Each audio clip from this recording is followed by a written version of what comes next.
जय बोलो देवादिदेव 1008 श्री भगवान महावीर स्वामी की जय जय जय। अहिंसा परमो धर्म की जय जय परम जय। पूज्य आचार्य गुरुवर श्री विद्यासागर जी महाराज की जय जय जय। बोले परम पूज्य 108 मुनिवर श्री प्रमाण सागर जी महाराज की जय जय जय। परम पूज्य 108 मुनिवर श्री हरि सागर जी महाराज की जय जय जय। नमो सूर्यदेव नमो सूर्य। एक गांव में एक हरा भरा पेड़ था। हजारों पक्षी उस पर बसेरा करते, सैकड़ों पथिक उसकी छाया में विश्राम लेते। लेकिन संयोग कुछ ऐसा बना कि एक एक करके उसके पत्ते पीले पड़ने लगे, पीले पड़ करके झड़ने लगे और पूरा पेड़ एक ठूंठ के रूप में परिवर्तित हो गया। कल तक पूरे इलाके की शान बना हुआ पेड़ आज सूखे ठूंठ की तरह खड़ा था। गांव भर के लोगों का उस पेड़ से बड़ा लगाव था। गांव वालों ने पेड़ के लिए हरा भरा बनाने के लिए भरसक प्रयास किया। खूब तरह से उसकी खाद पानी की, उसकी चिकित्सा भी की, लेकिन पेड़ है जो सूखना शुरू किया सो सूखता ही गया, उसे बचाया नहीं जा सका। एक दिन किसी संत का उधर से गुजरना हुआ। गांव के लोगों ने अपने मन की व्यथा संत के चरणों में प्रकट करते हुए कहा कि आखिर ये पेड़ सूख क्यों रहा है, हरा भरा क्यों होगा। संत ने अपनी योग दृष्टि से उस पेड़ को देखा, कहा इस पेड़ को तुम कितना भी सींचो ये कभी हरा नहीं होगा। सारे गांववासी सकते में आ गए, आखिर ऐसा क्या है, क्यों नहीं होगा हरा। संत ने कहा इसलिए क्योंकि इसके जड़ में कीड़े पड़े हैं। जड़ में कीड़े पड़े हैं और जब तक इन कीड़ों का निवारण नहीं होगा पेड़ हरा नहीं होगा। अगर किसी पेड़ की जड़ में कीड़ा पड़ जाए तो पेड़ हरा नहीं होता। इसी तरह किसी परिवार की जड़ में यदि फूट का कीड़ा पड़ जाए तो परिवार कभी हरा भरा नहीं हो सकता। फूट के कीड़े को दूर करने की जरूरत है। उसने लोगों को तरकीब बताई, कीड़े अलग हुए और फिर से पेड़ हरा भरा हो गया। तुम्हारा जीवन कितना भी हरा भरा खुशहाल क्यों ना हो, यदि उसमें फूट का कीड़ा लग गया तो सब फेल। आज बात फ की है, फ यानी फूट। हमारा संपूर्ण जीवन हमारे विचारों और भावों से नियंत्रित और संचालित होता है। हमारे जीवन में जैसे भाव होते हैं वैसा प्रभाव हमारे व्यक्तित्व में दिखाई पड़ता है।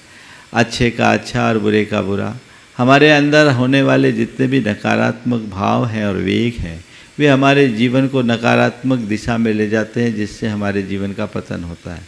यदि व्यक्ति की दृष्टि विवेक सम्मत है तो उसके विचार निर्मल होते हैं और विवेक पुष्ट विचार निर्मल होने से उस व्यक्ति का हर पल केवल सकारात्मक रुझान बना रहता है और उसी सकारात्मकता के साथ अपने जीवन को आगे बढ़ाते हैं।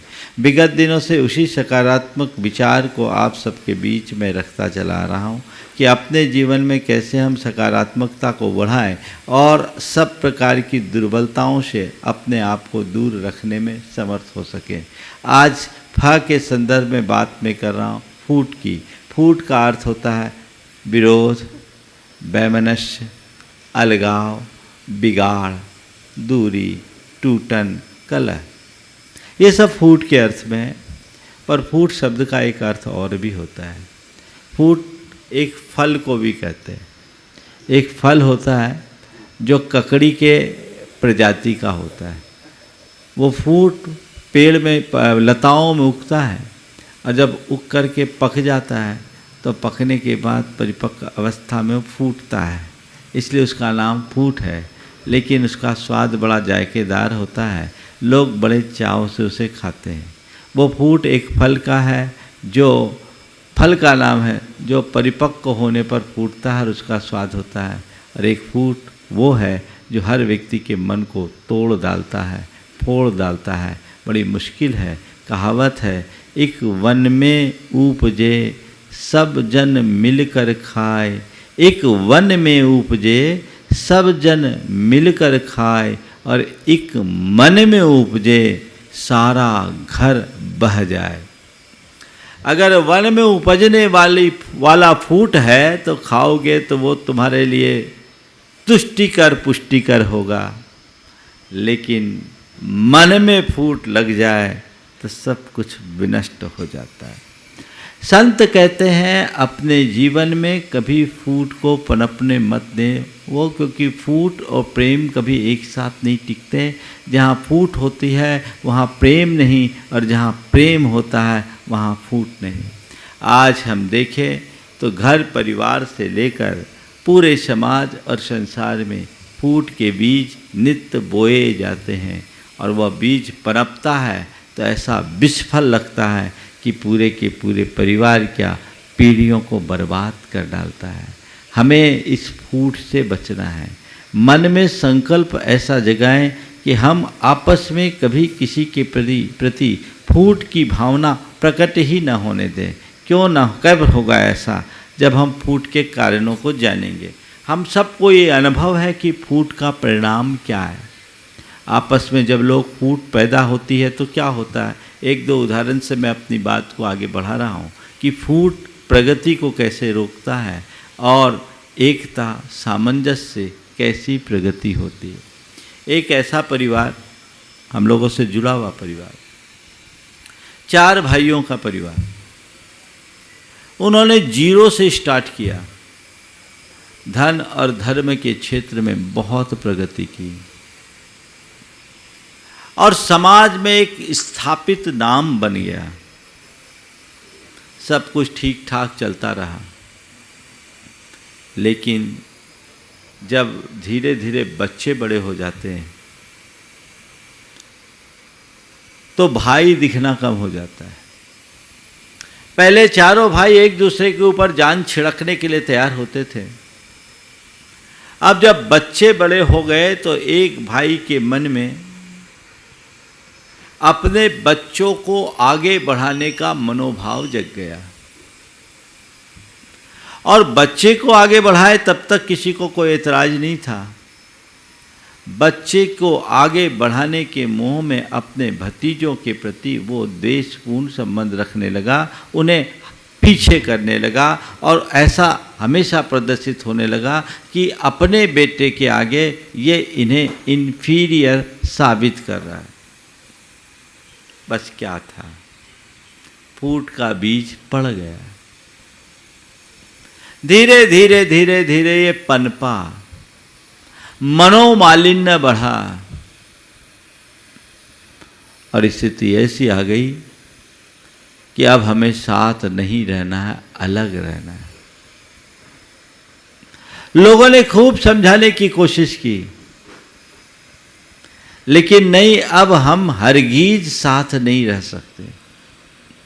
मनमुटाव इतना बढ़ गया था कि साथ रहने की स्थिति थी भी नहीं। लेकिन क्या है, आप देखते हैं अंगीठी में जब अंगारा होता है तो उसमें ढेर सारी चमक और दमक होती है, लेकिन वही अंगारा जब अंगीठी से उछट कर नीचे आ जाता है तो उस पर राख की परत जमने लगती है। धीरे धीरे उसकी आभा, उसका तेज, उसकी चमक, उसकी दमक फीकी पड़ने लगती है और कुछ देर में वो अंगारा बुझ जाता है, उसका मुख काला हो जाता है। अंगारे का वजूद अंगीठी में है, ये अंगारे को समझना चाहिए। लेकिन जब अंगारा उचट करके नीचे आता है तो उसकी दशा यही होती है। और वही हुआ, एक भाई जो अपने आप को उस परिवार का की पर्सन मानता था, अलग हो गया। बाकी 3 रहे, फूट था, फूट में एक भाई अलग हुआ, लेकिन जो काम साथ रहकर हो सकता वो अकेले नहीं हो सकता। धीरे धीरे उसके सामने कई तरह की परेशानियां आई। वो अपने बिजनेस को जिस तरीके से ग्रोथ देना चाहता था वैसा ग्रोथ न दे सका। नतीजा 1.5 साल में उसका व्यापार ठप पड़ गया। जो आगे बढ़ रहा था वो रुक गया, रुक नहीं गया, गाड़ी रिवर्स में आने लगी। उस समय भी लोगों ने, उसके मित्रों ने, शुभचिंतकों ने समझाया कि भैया देख, अभी भी कुछ नहीं है, अभी भी आपस में राजीनामा कर लो तो कोई बुराई नहीं। लेकिन व्यक्ति के मन में जब अहंकार हावी होता है तो वो किसी की सुनने के लिए तैयार नहीं होता, क्योंकि अहंकारी टूट जाने को राजी होता है, झुकने को नहीं। उसे टूट जाना स्वीकार है, झुकना नहीं। नहीं, मैं तो ऐसे ही हूं। वो टूट गया, सो फूट गया। एक उदाहरण ये है, फूट हुई, सामने वाला अलग हुआ और उसकी दशा खराब हुई। ऐसे एक नहीं, पारिवारिक फूट या भाइयों के फूट के नतीजे आप लोगों के मानस पटल में न जाने कितने उभर रहे होंगे। रोजमर्रा की जिंदगी में ऐसा देखने को मिलता है। कहीं फूट की स्थिति बनती है और उसे समय पर न संभाला जाए तो स्थिति भयावह हो जाती। दूसरा, जो फूट का बीज पड़ने को था, और अगर एक आदमी समझदार हो तो फूट को कैसे टाला जा सकता है, उसे वो भी बात मैं आपको बताता हूँ। एक परिवार में 3 भाई, तीनों भाइयों में बड़ा प्रेम था, बहुत अच्छे से रहते, साझा कारोबार, साझा परिवार। एक चूल्हे में 27 लोगों का भोजन होता था, सब कुछ ठीक ठाक चल रहा था। किसी वजह से छोटे भाई के मन में कुछ विकल्प आया। उसे लगा कि मुझे या मेरी पत्नी को कुछ कमतर आंका जा रहा है। कहा तो उसने कुछ नहीं, लेकिन उसके भावाभिव्यक्ति से बात समझ में आने लगी कि इसके मन में असंतोष है। बड़े भाई ने इस सब बात को भांप लिया और एक दिन छोटे भाई से बुला करके कहा कि देखो भाई, हम तीनों का आज तक बड़ा प्रेम रहा है और तुम लोगों ने पिताजी के बाद मुझे पिताजी की तरह सम्मान दिया। मैंने जितना बन सका सबको साथ लेकर चलने की कोशिश की। मैं चाहता हूँ हमारे परिवार में यही स्थिति बनी रहे। हमारा प्रेम जैसे पहले जीवंत था वैसा ही बने रहे। हम थोड़ी थोड़ी बातों में लेकर अपने मन में कटुता न लाएं। हम तो ये मानते हैं मैं हूँ, तुम हो या कोई और, हम तीनों एक हैं और कहीं किसी की बात हो जाए तो उसे स्वीकार करना चाहिए। मुझे ऐसा लग रहा है कि कुछ दिनों से तुम्हारे लिए कुछ तकलीफ़ है, लेकिन उसके लिए मैंने एक निर्णय लिया है। क्या निर्णय लिया? बोले आज के बाद से इस परिवार में कोई भी काम होगा तो तुम्हारे नाम से होगा, हम लोगों के नाम से नहीं। भैया ये कैसे होगा? आप हो बड़े भैया और सबसे पहले तो आपका नाम होगा। अरे भाई, भाई का ही तो नाम होगा, हमारा नाम हो या तुम्हारा नाम हो, किसी एक का नाम हो जाए चलेगा। मैंने इस तय किया है कि आज से जो भी होगा तुम्हारा नाम होगा। उसको लगा कि भाई ने बात को समझी है और समझ करके इस दिशा में बोल रहे हैं। बोले भैया ये नहीं हो सकता, मुझसे चूक हो गई, मैंने आपके प्रेम को नहीं समझा, पर मुझे क्षमा करें, जैसा चलता आ रहा था वैसा ही चलेगा। लेकिन बड़े भाई बड़े अनुभवी, उन्होंने कहा ठीक है तुम कह रहे हो, ये तुम्हारा मेरे प्रति बहुमान है, लेकिन मुझे भी अपने बड़प्पन का ध्यान रखना है। और अब अगर ऐसा नहीं तो अकेले मेरा नहीं, तीनों का नाम होगा और हम एक दूसरे को श्रेय देंगे। और जहाँ एक दूसरे को श्रेय देने लगे, प्रेम पनपने लगा, फूट की स्थिति टल गई। एक व्यक्ति की समझदारी से घर फूटने से बच जाता है, टूटने से बच जाता है, और एक व्यक्ति के नासमझी से बसा बसाया घर भी उजड़ जाता है। हमें अपनी समझदारी का परिचय देना चाहिए। सवाल है ये फूट पैदा क्यों होता? 4 बातें आप सबसे कहूँगा। फूट क्या है? फूट का कारण क्या है? फूट से बचा कैसे जाए और फूट डालने वालों से कैसे बचा जाए? सबसे पहली बात, फूट क्या है? जैसा कि अभी मैंने आप सबको बताया,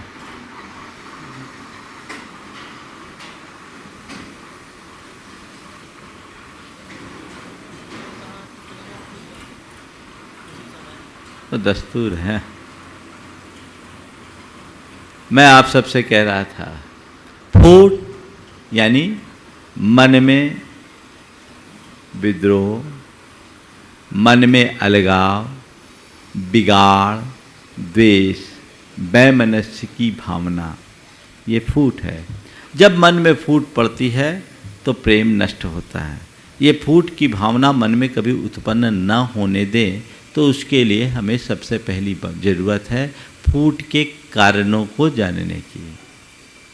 फूट का कारण क्या है, क्यों होती है एक दूसरे के बीच फूट? उसमें सबसे पहला कारण है ईर्ष्या, दूसरा कारण है स्वार्थ, तीसरा कारण है महत्वाकांक्षा और चौथा कारण है लालच। ईर्ष्या, स्वार्थ, महत्वाकांक्षा और लालच, ये चार ऐसे कारण हैं जो मनुष्य के मन में फूट डालते हैं। जब मनुष्य के मन में किसी के प्रति ईर्ष्या होती है, जलन होती है, कुढ़न होती है, तो जहाँ ईर्ष्या का भाव होगा वहाँ कभी प्रेम नहीं रहेगा। अपने आप व्यक्ति के बीच में दूरियां बनना शुरू हो जाती है, मनमुटाव होना शुरू हो जाता है, और इस मनमुटाव से आगे फिर एक के दो होने में देर नहीं रखते, क्योंकि व्यक्ति उसका आलोचक बन जाता है, उसे नीचा दिखाने की कोशिश करता है, उसे अपमानित करने की चेष्टा करता है और उसकी प्रशंसा को सह नहीं पाता। तो उसे देख देख कर उसके हृदय में ऐसी नकारात्मकताएं हावी होते जाती है कि फिर वह मामला बिगड़ता ही जाता है, संभल नहीं पाता। ईर्ष्या जिस व्यक्ति के हृदय में होगी, प्रेम नहीं पनप सकता। जहां ईर्ष्या है वहां फूट होगी ही होगी। जिनको जिससे ईर्ष्या होगी, फूट होगी। और ईर्ष्यालु के मन में एक बार फूट का बीज पड़ गया तो फिर कई की स्थिति हो जाती है। देवरानी जेठानी में प्रेम है तो कभी फूट नहीं। अगर देवरानी को जेठानी से या जेठानी को देवरानी से ईर्ष्या हो गई तो वो घर एक नहीं रह सकता, फूटेगा। रोजमर्रा की ज़िंदगी में आप सब इस बातों को देखते हैं। मैं कोई प्रसंग इस संदर्भ में नहीं सुनाऊंगा, क्योंकि मुझे बात समय पर पूरी करनी है और पूरी बातें करनी है, चारों बातें करनी है। लेकिन ईर्ष्या फूट की जननी है।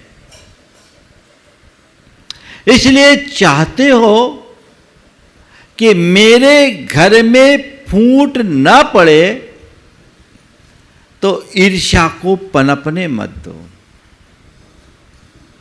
भाई भाई के बीच ईर्ष्या नहीं होनी चाहिए, देवरानी जेठानी के बीच में ईर्ष्या नहीं होनी चाहिए, परिवार के किसी सदस्य के बीच ईर्ष्या नहीं होनी चाहिए। अरे ईर्ष्या तो संसार में किसी से नहीं होनी चाहिए।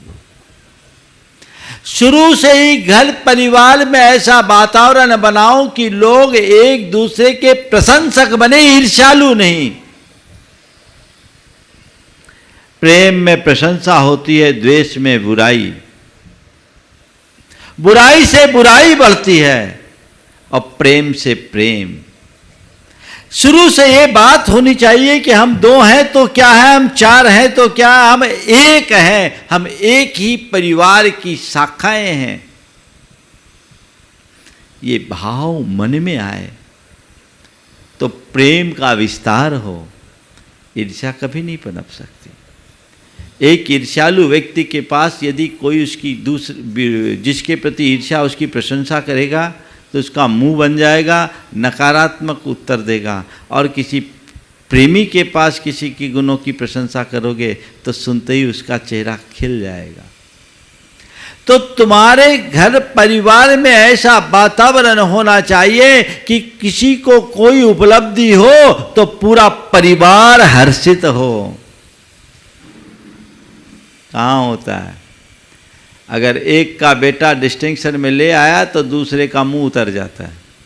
होता है? ये क्या है? ऐसे दुर्गुणों के रहते फूट से बचा नहीं जा सकता।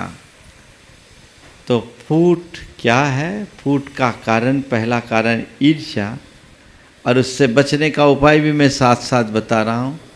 ईर्ष्या को पनपने मत दो, प्रेम को विस्तार दो, और प्रेम का विस्तार तब होगा जब गुणानुरागी दृष्टि होगी, आप गुणों का कद्र करोगे और उनकी प्रशंसा करोगे। ईर्ष्या में व्यक्ति की कद्र नहीं होती, और ईर्ष्या में व्यक्ति की प्रशंसा की जगह आलोचना होती है। प्रेम हर व्यक्ति की कद्र करना सिखाता है, और प्रेम प्रशंसा का पाठ पढ़ाता है। नतीजा ईर्ष्या में अहम और उत्तेजना पनपती है, और प्रेम में स्नेह और आत्मीयता फैलती है, प्रगाढ़ता और आत्मीयता पनपती है।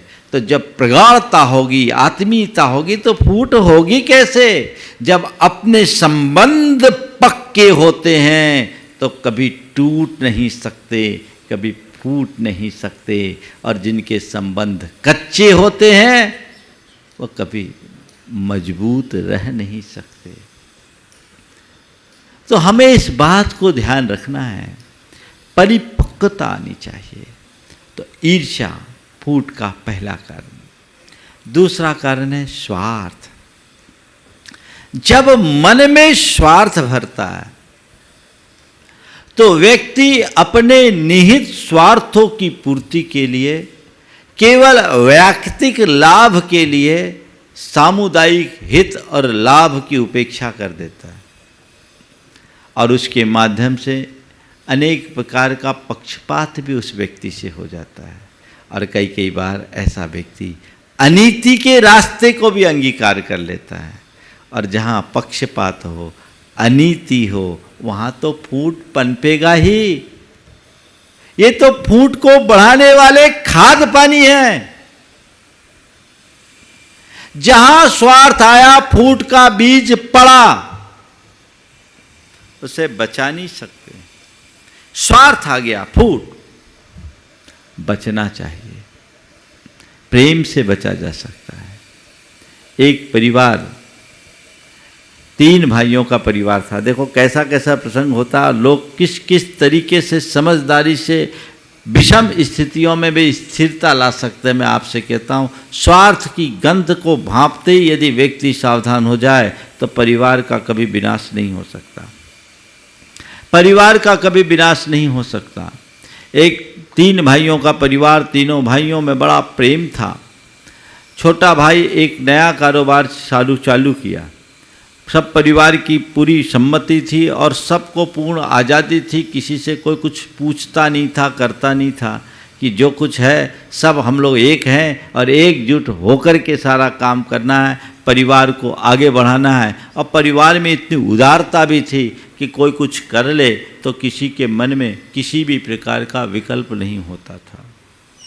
छोटे भाई ने जो काम किया, उस काम में उसे जो सोचा था उससे ज़्यादा लाभ हुआ। भाइयों से उसने जैसा बताया, उससे अधिक लाभ आने के कारण उसके मन में लालच आ गया।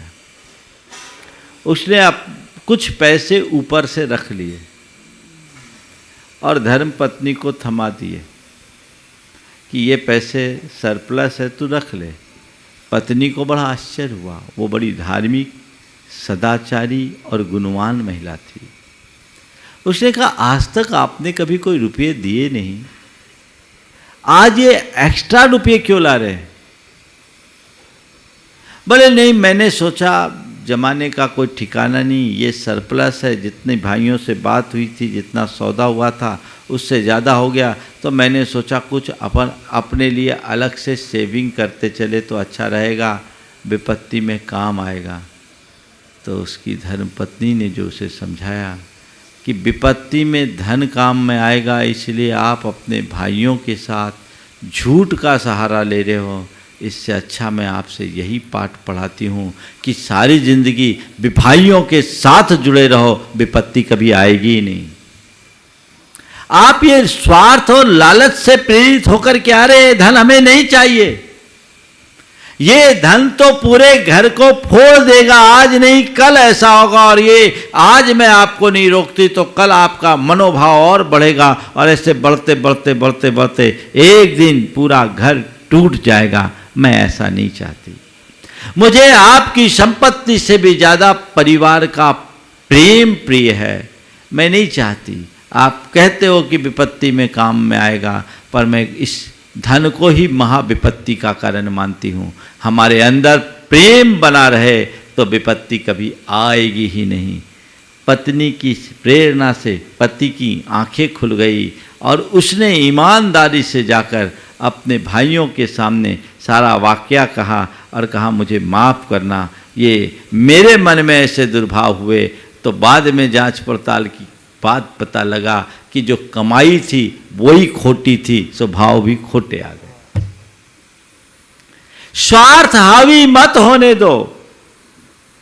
जहां स्वार्थ आता है वहां विग्रह होता है।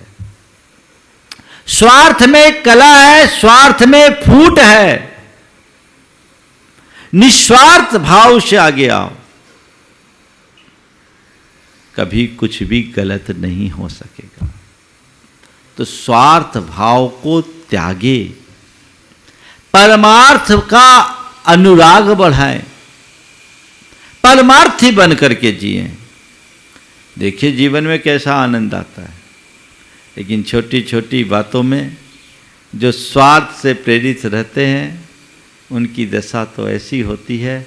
स्वार्थी व्यक्ति का एक ही मकसद होता है, अपना उल्लू सीधा करना। उसके पीछे वो कईयों को उल्लू बनाते रहता है। लेकिन संत कहते हैं दूसरे को उल्लू बनाने वाला खुद उल्लू है, क्योंकि उसे अपने हिताहित का बोध नहीं। स्वार्थ आड़े मत आने दो। अपने संबंधों में कभी स्वार्थ को मत आने दो, तब आप सही अर्थों में जी सकोगे। लेकिन अब क्या कहें, भाई भाई को तो छोड़ो, पति पत्नी के बीच में भी स्वार्थ आ जाता है। और अब तो प्राय पति पत्नी का बैंक अकाउंट भी अलग अलग रहता है और दोनों उसी को लेकर लड़ते हैं। कहाँ हमारे देश में एक अवधारणा थी कि पति पति की अर्धांगिनी होती थी और संपत्ति भले पति के नाम पे होता था, चाबी पत्नी के पास रहती थी। आज भी हैं कुछ में, लेकिन धीरे धीरे जब से आज की आधुनिकता का प्रभाव बढ़ रहा है, आधुनिकता के इस दौर में लोग मूल को ही भूल रहे हैं। सब में आपस में स्वार्थ, सारे रिश्ते स्वार्थ से अनुबंधित हो गए। तो वस्तुतः जिन रिश्तों में स्वार्थ होता है वो रिश्ते नहीं, केवल एक अनुबंध बन करके रह जाता है। जब तक स्वार्थ पूज रहा है तब तक तो रिश्ता बना है, स्वार्थ टूटते ही रिश्ते भी टूट जाते हैं। रोज़मर्रा की ज़िंदगी में हम देखते हैं, सोचते हैं, कसम खाते हैं विवाह करते समय कि सारे जीवन एक दूसरे का साथ निभाएंगे, और 7 फेरे पाड़ के घर आते हैं और 7 दिन में ही अलग होने का निर्णय ले लेते हैं। ऐसे भी प्रकरण आ रहे। सोच सही होनी चाहिए, प्रेम का विस्तार हो, स्वार्थ को नियंत्रित करे। तीसरी बात जो फूट की है वह है महत्वाकांक्षा। ये महत्वाकांक्षा परिवार में यदि किसी के मन में हो तो बहुत भयानक हो जाती है। यद्यपि महत्वाकांक्षा पर मैं अलग से चर्चा करूंगा, लेकिन किसी के मन में थोड़ी महत्वाकांक्षा हो जाए और वह सब व्यामोहों के परिणाम स्वरूप होते हैं तो फिर क्या होता है, महा अनर्थ होता है। दुर्योधन के मन में महत्वाकांक्षा थी कि मुझे हस्तिनापुर का राजा बनना है, और फिर धृतराष्ट्र ने आंखें बंद कर ली। हम सबके सामने है महाभारत। वो महाभारत द्वापर युग में हुआ।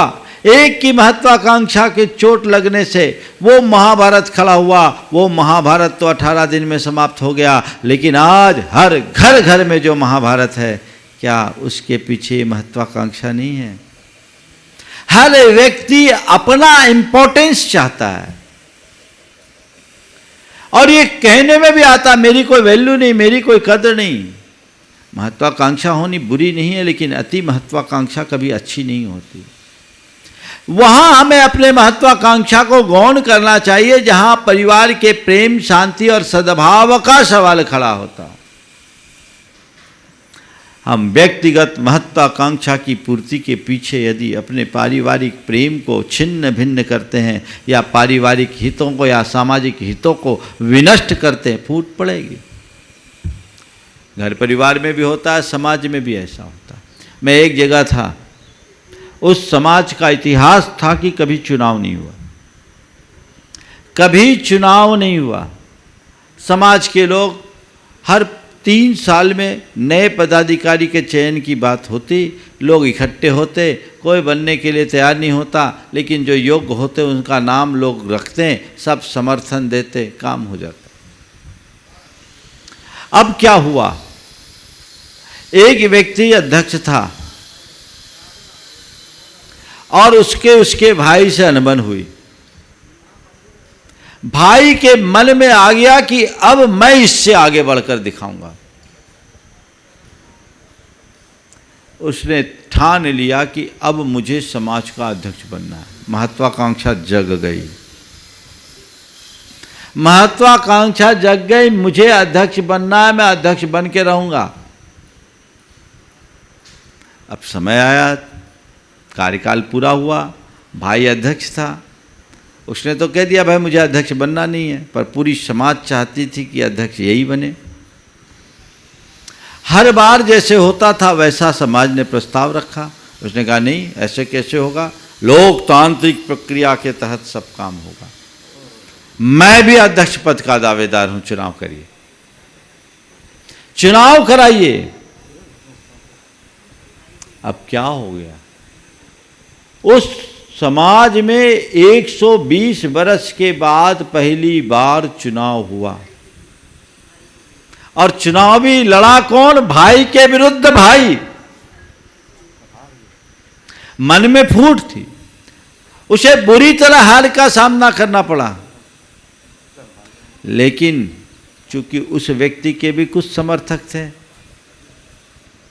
पहले समाज में चुनाव ही नहीं होता था, प्रेम था, पूरी समाज में एक गुट थे, लेकिन उस चुनाव के बाद समाज में 2 गुट हो गए और दोनों भाइयों का गुट हो गया।